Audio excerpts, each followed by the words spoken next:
Hello, church. My name is Stacy Orr, and I coordinate the women's events here at Heights Church. I love that we are spending time talking about community, and specifically the community of life groups. If you've been following us this week, we have unpacked the benefits of connections and going deep in life groups. And now I get the privilege of talking about fun. Yes, fun. If you did not know it already, life groups are fun. I can fully attest to this fact as I have lots of fun in my various groups. I love the following verse in Psalm 16, verse 11, which says, "You make known to me the path of life. In your presence there is fullness of joy. At your right hand are pleasures forevermore." If you think about it, this verse succinctly describes the community discovered in life groups.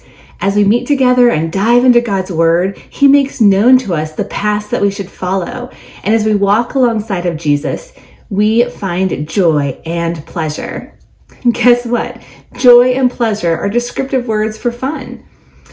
If you've spent any time in an event with me or my husband, you probably know that we don't dive into any of the serious talking until we have a little fun. In fact, if videos were more conducive to having icebreakers, I would probably do an icebreaker before every devotional.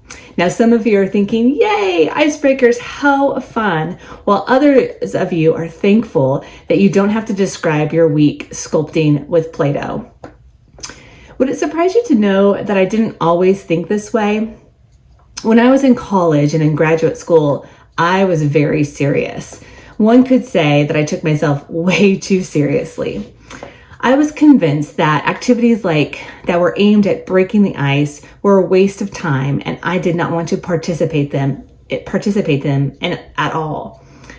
I would begrudgingly go through the motions when we were asked to pair up with another classmate or get into groups to share something personal about ourselves. This was the opposite of fun for me. I thought these activities kept me from getting to the good stuff in my education. As I grew up a little bit and had some different experiences, I figured out that these activities were actually genius.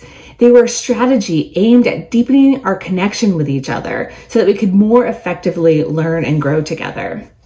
When fun is introduced and utilized effectively at school, at work, and even at church, we are able to feel more connected to the people that we are doing life with. This connection allows us to become more vulnerable about our hopes and struggles, which ultimately leads to a deeper relationship with God and others. In his presence, there is fullness of joy. You see, the good stuff is discovered when we take time to build the relationships, and share joy with each other, not in the tasks themselves.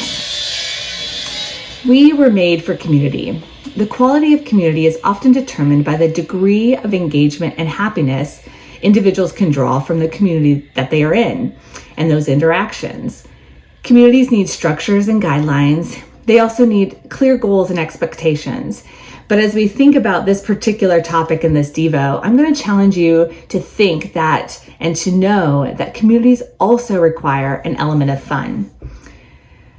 Fun comes in all shapes and sizes. It can be as small as a little icebreaker at the beginning of your time together, or it can be a whole meeting dedicated to shenanigans, or a combination of both.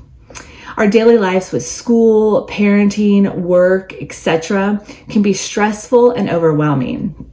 As such, we need a place where we can come together and play, a place where play leads to a deeper connections and the ability to feel safe when sharing the hard stuff. Fun doesn't take away the ability to go deep, rather it enhances it. We can have fun and go deep at the same time. Seriously, try it. If you lead a life group, carve out time for an element of fun. If you attend a life group, be ready and willing to participate in the fun.